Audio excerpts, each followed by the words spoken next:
Innal hamdalillah nahmaduhu wa nasta'inuhu wa nastaghfiruh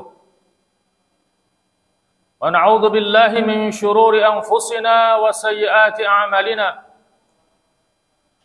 Man yahdihillahu fala mudilla lahu wa man yudlil fala hadiya lahu. Asyhadu an la ilaha illallah wahdahu la syarika lahu wa asyhadu anna Muhammadan 'abduhu wa rasuluh. Arsalahu bil haqqi basyiran baina yaday as-sa'ah. Man yuti'illaha ta'ala wa rasulahu faqad rashada. Wa man ya'sihima fa innahu la yadhurru illa nafsahu wa la yadhurru Allah ta'ala syai'a.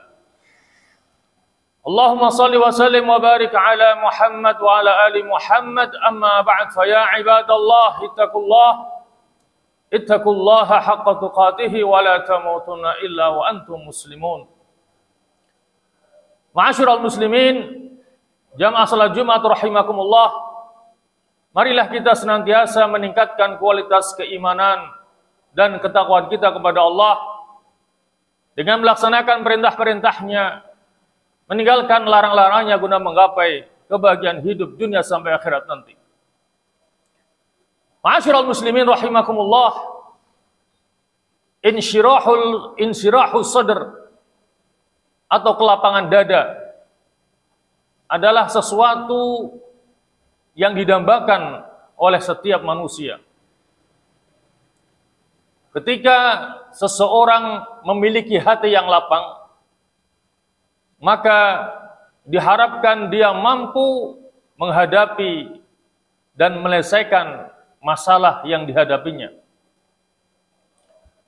Oleh karena itulah, maka di antara doa yang dipanjatkan oleh Nabi Musa alaihissalam ketika Allah mengutusnya untuk berdakwah kepada Fir'aun, maka Nabi Musa memohon dari Allah agar diberikan kepadanya kelapangan dada.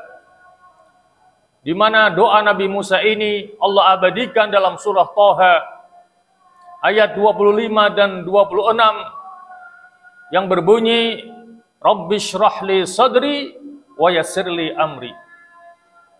Ya Allah, lapangkanlah untukku dadaku dan mudahkanlah untukku urusanku. Dan dalam rangka untuk menguatkan jiwa Nabi kita Muhammad sallallahu alaihi wasallam agar beliau bisa melaksanakan risalah dakwahnya dengan sebaik-baiknya, maka pada ayat pertama dari surah Al-Insyirah, Allah subhanahu wa ta'ala berfirman, Alam nashrah laka sadrak.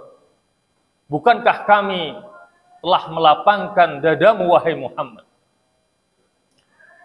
Untuk memiliki dada yang lapang, tentunya tidak semudah membalikkan telapak tangan. Dibutuhkan usaha yang maksimal dan berdoa yang terus-menerus kepada Allah, zat yang dapat melapangkan dan menyempitkan dada. Oleh karena itulah, pada kesempatan khutbah kali ini kita akan sampaikan beberapa hal yang dapat melapangkan dada. Hal pertama yang dapat melapangkan dada adalah al-hadyu wat tauhid. Petunjuk dari Allah dan mentauhidkan Allah subhanahu wa ta'ala. Dalam hal ini, Al-Imam Ibnul Qayyim mengatakan, Innal hadya wat tauhida min a'zami asbabi insyirahi sadr wa inna dhalalata wa syirka min a'zami asbabi dhiqi sadr. Yang artinya bahwa petunjuk dari Allah dan tauhid adalah sebab terbesar yang akan menghantarkan seseorang kepada kelapangan dada. Sementara kesesatan dan syirik adalah sebab terbesar yang akan menghantarkan seseorang kepada kesempitan di dalam dada. Ini tentunya sesuai dengan apa yang difirmankan oleh Allah Subhanahu wa taala dalam surah Al-An'am ayat 125 Allah Subhanahu wa taala berfirman, "Faman yuridillahu an yahdiyahu yashrah sadrahu lil Islam, wa man yurid an yudillahu yaj'al sadrahu dayiqan haraja ka'annama yas'adu fis sama." Yang artinya, maka barang siapa yang Allah menghendaki untuk memberikan kepadanya hidayah, maka Allah akan lapangkan dadanya untuk menerima Islam. Dan barang siapa yang Allah menghendaki untuk menyesatkannya, maka Allah akan jadikan dadanya terasa sempit dan sesak, seakan-akan dia sedang mendaki ke langit. Ma'asyiral muslimin rahimakumullah, hal lain kedua yang bisa melapangkan dada adalah al-iman, keimanan. Wal iman mahalluhu al-qalb, dan iman itu letaknya di dalam dada. Wal imanu yazidu wa yanqus, yazidu bit ta'at wa yanqusu bil ma'siyah. Bahwa iman itu bisa meningkat dan berkurang kualitasnya.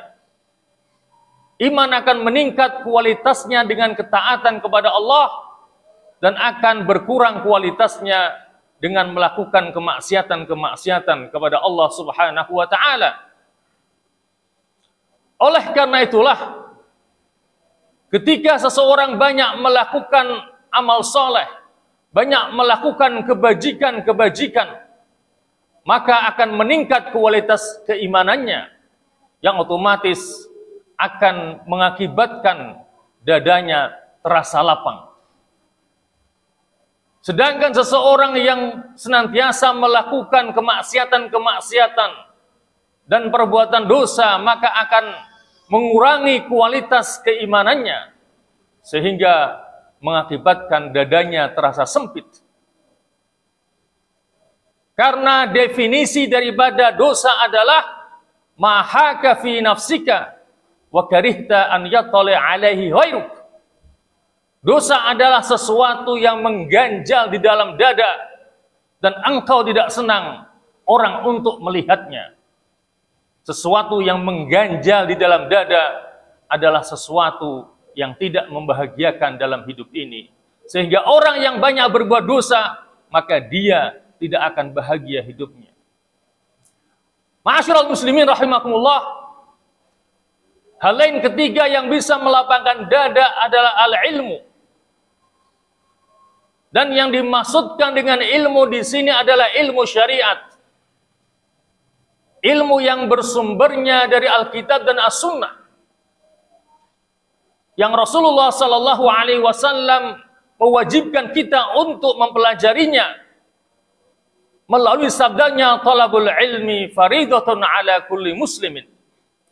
Bahwa mencari ilmu itu hukumnya amat sangat diwajibkan atas setiap muslim, baik laki-laki maupun perempuan.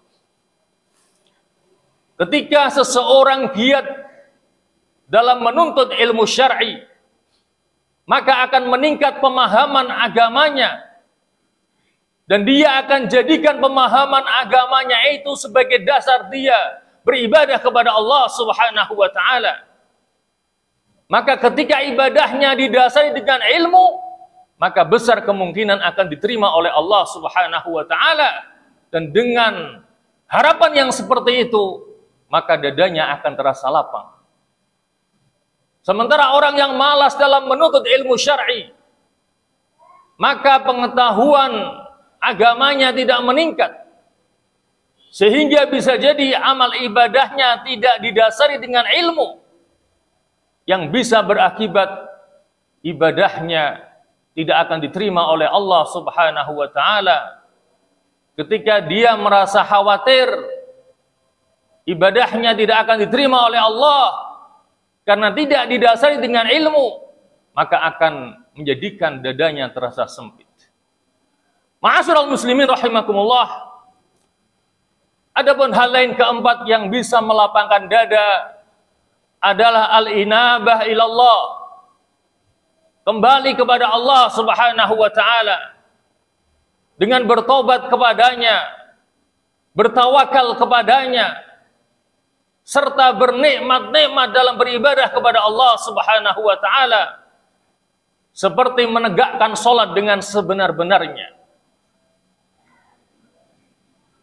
Ketika salat itu ditegakkan dengan sebenar-benarnya, maka dapat menenangkan hati dan melapangkan dada. Maka tidak mengherankan jika Rasulullah sallallahu alaihi wasallam berkata kepada Bilal, "Ya Bilal, arihna bis salati." Wahai Bilal, istirahatkanlah kami dengan salat.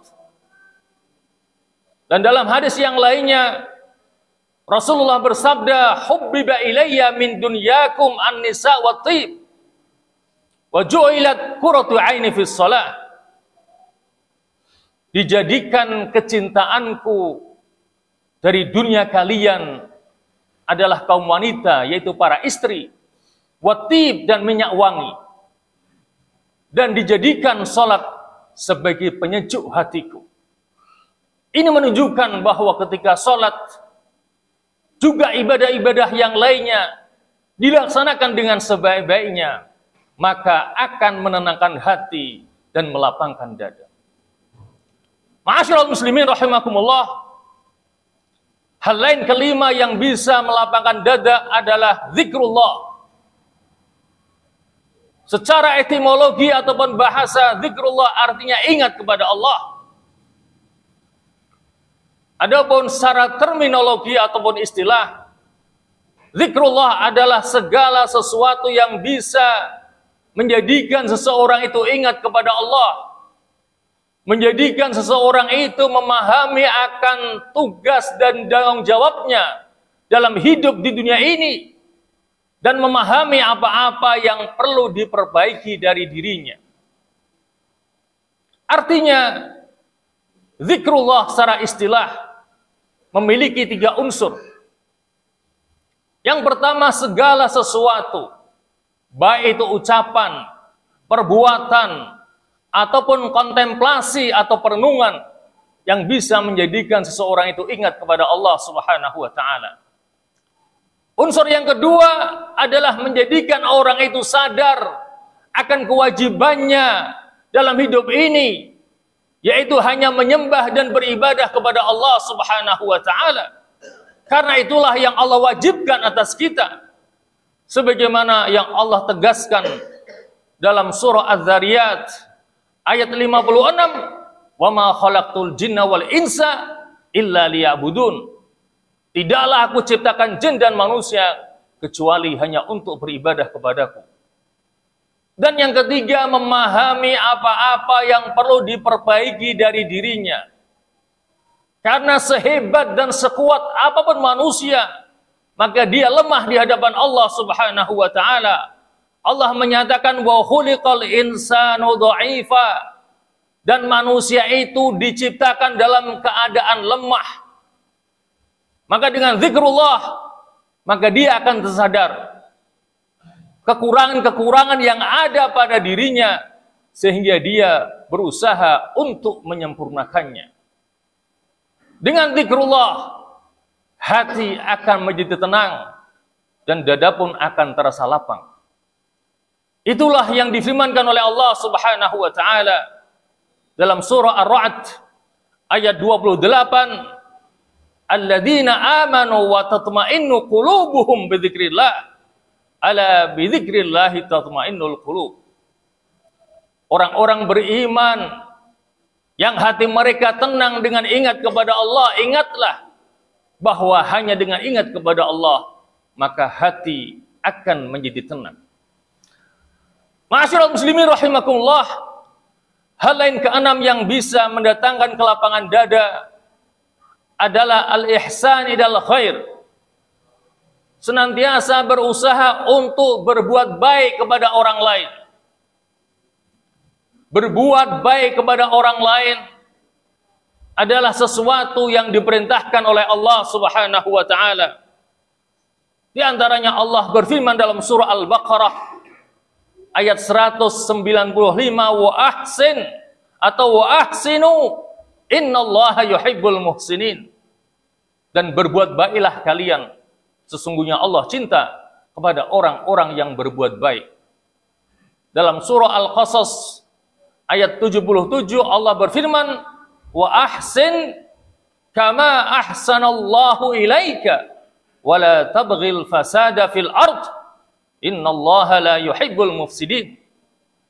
Dan berbuat baiklah kamu sebagaimana Allah telah berbuat baik kepadamu, dan janganlah berbuat kerusakan di muka bumi. Sesungguhnya Allah tidak suka kepada orang-orang yang suka berbuat kerusakan. Dengan apa kita berbuat baik kepada orang lain? Tentunya dengan apa yang kita miliki. Dengan harta kita, dengan tenaga kita, dengan ilmu kita, dengan pangkat dan jabatan kita, dengan apa saja yang kita miliki yang bisa kita berikan kepada orang lain. Kenapa dengan berbuat baik kepada orang lain akan membuat hati terasa lapang? Karena kita merasa bahwa kita bisa berbagi dengan orang lain. Kita bisa membantu orang lain. Dan kita bisa bermanfaat bagi orang lain. Itulah yang menjadikan dada kita terasa lapang karenanya. Ma'asyiral muslimin rahimakumullah, hal lain ketujuh yang bisa melapangkan dada adalah at-takhallusu minal amradil qalbiyah. Berusaha untuk membersihkan diri dari berbagai macam penyakit hati. Penyakit hati tentu banyak ragam dan macamnya. Iri, dengki, takabur, riya, sum'ah, ujub, dan berbagai macam penyakit hati yang lainnya. Ketika hati seseorang dijangkiti dengan berbagai macam penyakit hati, maka akan mengakibatkan dadanya terasa sempit. Karena hati diibaratkan seperti raja, sementara organ tubuh yang lainnya sebagai bawahannya.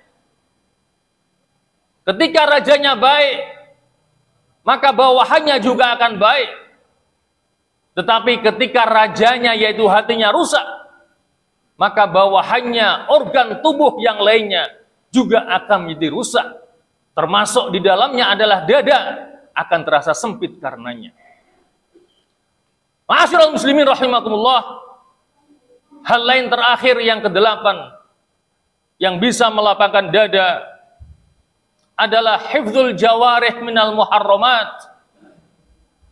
Menjaga organ tubuh dari melakukan hal-hal yang diharamkan oleh Allah dan Rasul-Nya. Menjaga matanya dari melihat yang haram. Menjaga telinganya dari mendengarkan yang haram. Menjaga mulutnya dari mengatakan yang tidak baik. Menjaga tangannya dari menyakiti orang lain atau mengambil barang yang bukan merupakan haknya. Dan menjaga kakinya pergi ke tempat-tempat yang haram, tempat-tempat yang tidak baik.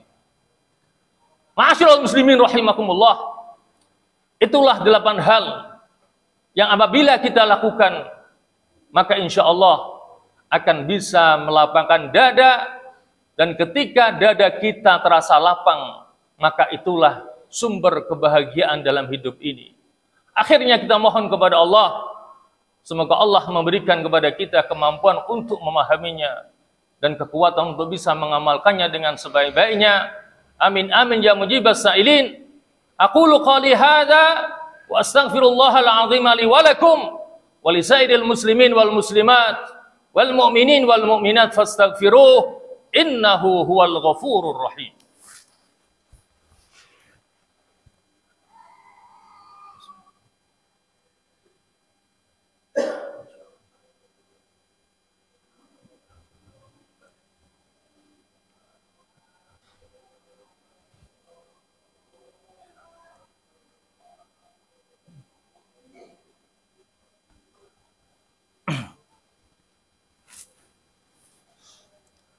Alhamdulillahi ala sunufin na'ma.